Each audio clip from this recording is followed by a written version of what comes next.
In 1963, General Motors made a call that should have killed the Corvette's performance future. They publicly and very strictly banned all company involvement in racing. So, how did the brand new 1963 Corvette Stingray almost immediately become a monster on the track? The answer comes down to one man, the car's legendary chief engineer, Zora Arkus Duntov. He didn't see the corporate ban as a stop sign, but as a dare. Duntov basically turned the production line into his own personal Black Ops program, transforming the gorgeous new Stingray into a street-legal race car by hiding secrets in plain sight. Today we're exposing the forbidden mods and clever workarounds Duntov snuck past the suits, creating a legend in the process, and we're going to expose them one by one.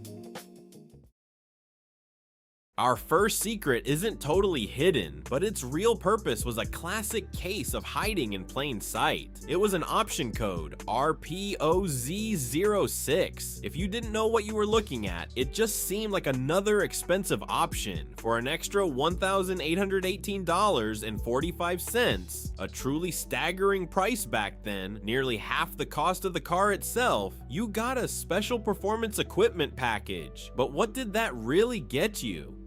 The Z06 was Zora's racer kit, delivered right from the factory. Ordering it was like giving the assembly line a secret handshake. It was Duntov's way of selling a race car to the public without ever calling it one. The whole package was built around a ridiculous 36.5-gallon fuel tank that replaced the standard 20-gallon unit. Why would any street car need a gas tank that big? It wouldn't, but a car running endurance races at Sebring or Daytona absolutely would. Fewer pit stops meant a huge advantage. This giant tank was so big it took up the entire storage area behind the seats, making it famously useless for anything but its true purpose. The Z06 package could only be ordered on a coupe, with the most powerful engine you could get, the 360 horsepower L84 Fuelie V8 with Rochester mechanical fuel injection. It also required a 4-speed manual and a posit-traction rear end. Ticking that Z06 box automatically added a whole slew of heavy-duty track-ready parts. The brakes were totally transformed with special sintered metallic linings and cooling fins on the drums, backed by a unique vacuum brake booster to fight brake fade on the track. The suspension was beefed up with a thicker front stabilizer bar, plus heavy-duty shocks and springs that were almost twice as stiff as the standard setup. It was the first time an American car company offered a full-blown competition package like this, and it wrote the playbook for every high-performance Corvette that followed. It was the ultimate loophole in GM's racing ban. If the Z06 was the secret menu, our next secret is the forbidden ingredient snuck into the recipe. The 1963 Stingray was the first Corvette with fully independent rear suspension. This was a huge leap forward from the old solid rear axle, a design Zora Duntov himself pushed for years to get better handling and grip. The design was brilliant, using a single leaf spring mounted sideways above the differential, but Duntov, always thinking like a racer, knew the stock setup was a compromise. A real race team would want to tweak the suspension geometry, camber, roll center, all of it, to dial the car in for a specific track. But GM's policy was crystal clear, no racing, so offering factory help for that kind of thing was a big no-no. Duntov's solution was pure, simple genius. Buried in the frame, almost invisible unless you knew exactly where to look, were a series of extra unused mounting points. Perfectly drilled and threaded holes were placed in strategic spots on the frame rails. To a GM executive on a factory tour, they'd look like nothing, maybe just holes from the manufacturing process. But to a race mechanic, they were a roadmap to winning. This was Duntov playing chess while the suits played checkers. He was giving his real customers, the privateer racers he knew would take the 63 to the track, a secret weapon etched right into the car's bones. He couldn't give them a factory race team, but he could give them a chassis that was pre-engineered to be modified for combat. Now we go from hidden parts to a full-blown conspiracy. This is the story of a project so secret, so defiant, that when GM's top brass found out, they ordered it shut down and all the evidence destroyed. This is the legend of the Corvette Grand Sport. While Duntov was sneaking race parts into production Z06, he was also running a much bolder, totally covert operation. His goal: build a small fleet of ultra-lightweight, high-powered Corvettes to go to Le Mans and absolutely demolish the Shelby Cobras. Working in a secret shop, Duntov's team took the Corvette to its absolute limit. They built a new tube frame that was way lighter and stronger than the stock one, and wrapped it in paper-thin fiberglass body panels. Every single non-essential ounce was stripped away. The result was a car that weighed around 1,800 pounds, a staggering 1,000 pounds lighter than a production Corvette.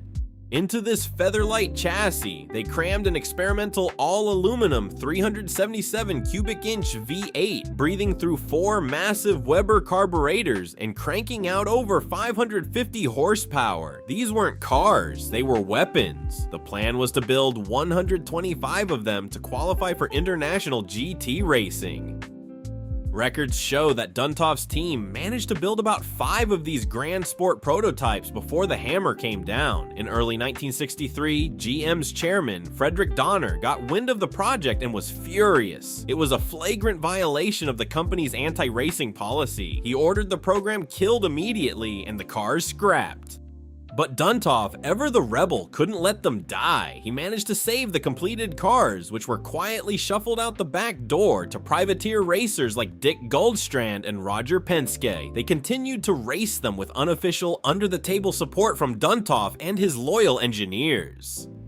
And here's where the secret gets even deeper, blurring the line between history and myth. It's been rumored for decades, a tantalizing piece of Corvette folklore, that not all the specialized lightweight parts made for the Grand Sport were destroyed or used on just those 5 cars. The story goes that some of these components were secretly funneled onto the regular production line and installed on a handful of Z06 Corvettes.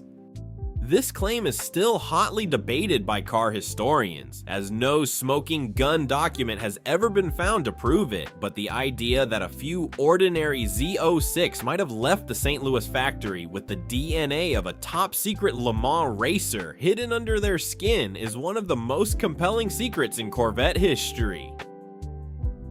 Not all of the 63 Corvette secrets were about going faster. Some were about pure style, and they reveal a different kind of conflict, the classic battle between designers and engineers. That fight is perfectly captured in the car's most obvious and most useless features: its fake vents. The body of the 1963 Stingray was the work of GM's legendary head of styling, Bill Mitchell. Mitchell was an artist who saw cars as moving sculptures. He loved drama and flair. His original concept for this car, the Mako Shark, was covered in gills and vents to look as aggressive as its namesake. When it came time to build the production car, Mitchell was determined to keep some of that sizzle. The most obvious examples were the 2 big recessed vents on the hood. They looked mean, functional, and ready to pull hot air out of the engine bay at 150 miles per hour. The only problem, they were totally fake. Underneath, they were solid fiberglass. They did nothing. They were just for show, a fact that drove the engineering-obsessed Zora Arkus Duntov absolutely crazy. He saw them as pointless weight and decoration. He complained about them loudly, and critics agreed. In fact, the backlash was big enough that the vents were gone by 1964, making them a 1-year-only feature. These fake vents tell the story of the 2 powerful men who shaped the Corvette. Bill Mitchell wanted a car that looked fast just sitting still. Zora Arkus Duntov wanted a car that was simply fast. The 1963 Corvette is the beautiful and sometimes frustrating result of their tug of war. Now, you can't talk about the 63 Corvette without talking about its most defining feature, a design element so famous it has its own nickname, the split window. The 1963 Corvette Coupe is the only production Corvette ever to have a two-piece rear window divided by a thin strip of fiberglass down the car's spine. It was the signature piece of Bill Mitchell's design, a dramatic line that he fought tooth and nail to protect.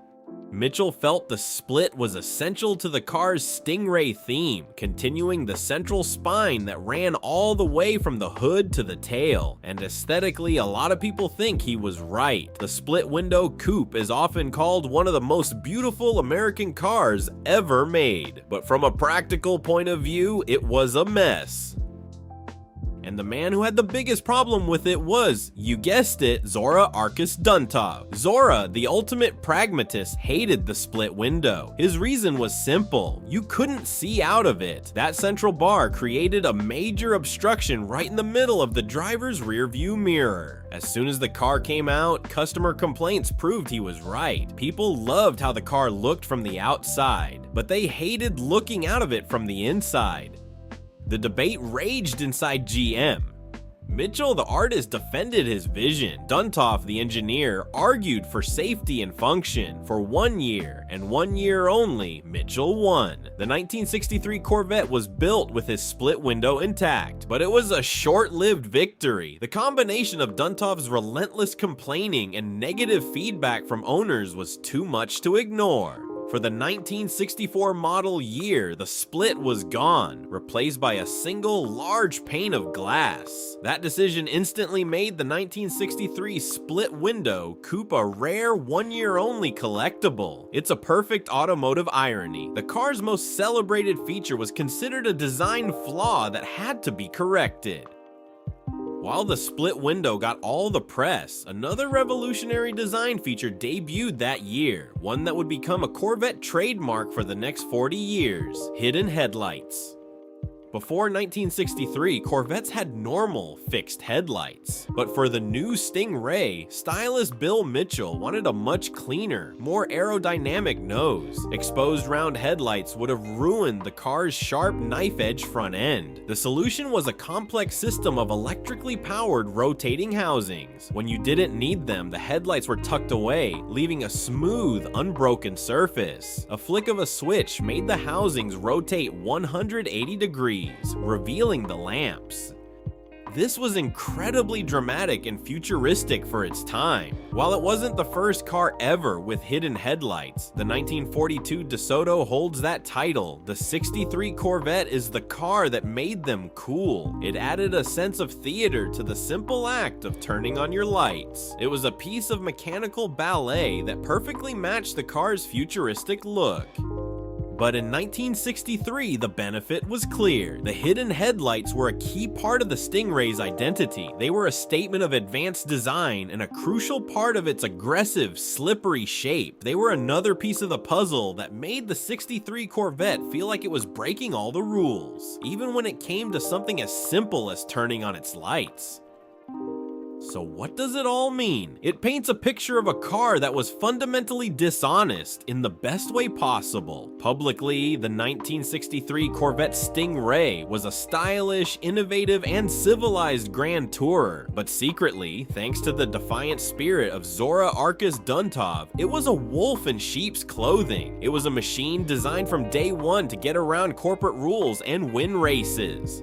After all that, you'll probably never look at a 63 Corvette the same way again. It wasn't just a car, it was a rolling civil war. If you enjoyed uncovering these stories and want to hear more, make sure you hit that subscribe button and ring the bell so you don't miss our next investigation. And let us know in the comments, which of these secrets surprised you the most? Was it the Z06 racer in a box, the Grand Sport conspiracy, or the silent war over the vents and windows? We'd love to hear from you.